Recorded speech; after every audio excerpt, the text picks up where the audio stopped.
और वहीं प्रदेश कांग्रेस कमेटी के महासचिव अशोक कुमार सैनी ने राजस्थान में अधिकारियों द्वारा मनमानी के आरोप लगाए हैं।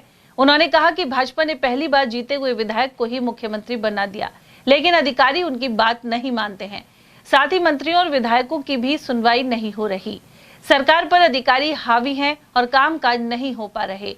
पीसीसी महासचिव सैनी ने कानून व्यवस्था खराब होने, बिजली पानी की समस्या, भ्रष्टाचार और महंगाई एवं नकली खाद बीज पनपने के आरोप भी लगाए हैं।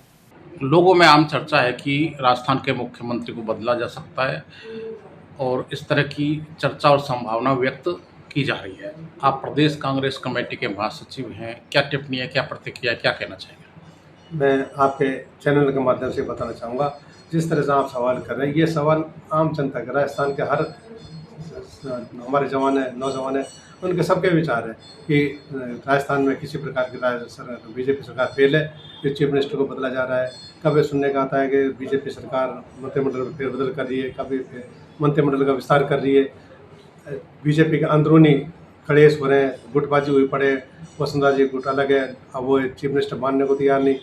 इस तरह से जो अलग अलग गुट बने पड़े हैं, इनके नेताओं के आपस में गुट बने पड़े हैं, तो इसको हटाने के लिए पूरी तरह से लामबंद है इन्हीं के बीजेपी के नेता। बस ये अपनी सीट बचाने के लिए दिल्ली के चक्कर लगा रखा है। ये शुरू से ही जिस दिन चीफ मिनिस्टर बना उसी दिन से आज तक पर्ची वाला चीफ मिनिस्टर के नाम से जाना जाता है। यहाँ प्रशासनिक अधिकारी इतने हावी हो गए हैं कि ना तो नेताओं की मानते हैं, ना चीफ मिनिस्टर की मानते हैं, अपनी मनमर्जी कर रहे हैं। राजस्थान में आज जनता बिल्कुल परेशान है, हमारे किसान भाई बिल्कुल परेशान है। हमारे राष्ट्रीय नहर परियोजना थी, वो पेंडिंग में पड़ी है, उसका कोई काम नहीं हो रहा। पानी का संकट राजस्थान में इतना ज़्यादा हो रहा है, बिजली संकट है। प्रशासनिक अधिकारी इतने हावी हो गए हैं कि पब्लिक परेशान है, उनको कोई लेना देना नहीं, वो चीफ मिनिस्टर की कोई बात मानने को तैयार नहीं। इसलिए हम बिल्कुल राजस्थान में भजनलाल सरकार बिल्कुल फेल है। कोई पता नहीं इनको कब बदल दे। ये बीजेपी ने अंदरूनी चल रहा है इनको बदलने का, इसलिए ये बीजेपी की सरकार राजस्थान में बिल्कुल फेल सरकार साबित हो रही है।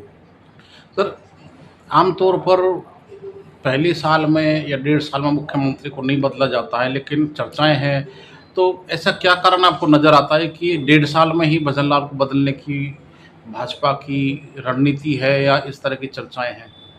ये आपके चैनलों के माध्यम, समाचारों के माध्यम से ही सुनने को मिलता है कि राजस्थान में आज किस तरह से महंगाई बढ़ रही है। चाहे महंगाई को ले ले, चाहे स्वास्थ्य को लेकर ले ले, शिक्षा को लेकर ले ले, पानी को लेकर ले ले, समस्याओं का अंबार है।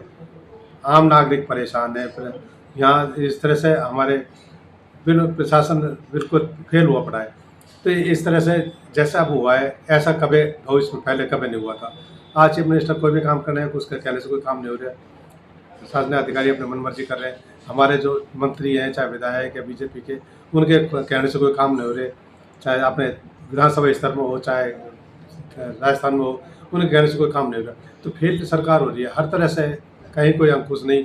आप हमारे बीच में अभी पूर्व में आपको बताया था कि खाद बीज, हमारे किसानों को खाद बीज नकली मिल रहा है, उस पर किसी प्रकार की रोक नहीं है। पानी के लिए हमारा धरना प्रदर्शन चल रहा है, पानी के लिए परेशान है। ERCP योजना जो पूर्व में हमारी आदरणीय गहलोत साहब की सरकार थी, उसके टाइम में जो काम हो गया था, 42,000 करोड़ का काम था, जो 16,000 करोड़ तो गहलोत सरकार ने खर्च कर चुके थे। उस पर कहता है MOU साइन हो गए, उसका अभी तक MOU का पता नहीं लग रहा क्या हुआ है। राजस्थान की पूरी जनता पानी के लिए परेशान है। इसी तरह स्वास्थ्य को लेकर के परेशान है। जो गहलोत सरकार ने सैकड़ों ऐसी योजनाएं चालू थी जो आम गरीब आदमी हो, चाहे पैसा वाला हो, सबके लिए योजना थी। आज हमारे गरीब भाई, हमारे जो मजदूर हैं, वो परेशान है इलाज के लिए, उन्हीं को सुनवाई नहीं। ना हॉस्पिटलों में जो गहलोत सरकार के टाइम पे फ्री जांच थी, फ्री दवा थी, आज कुछ नहीं मिल रहा। फ्री कोई जांच नहीं, कोई दवा नहीं मिल रही। इस तरह से आम जनता में भी पूरी तरह रोष है।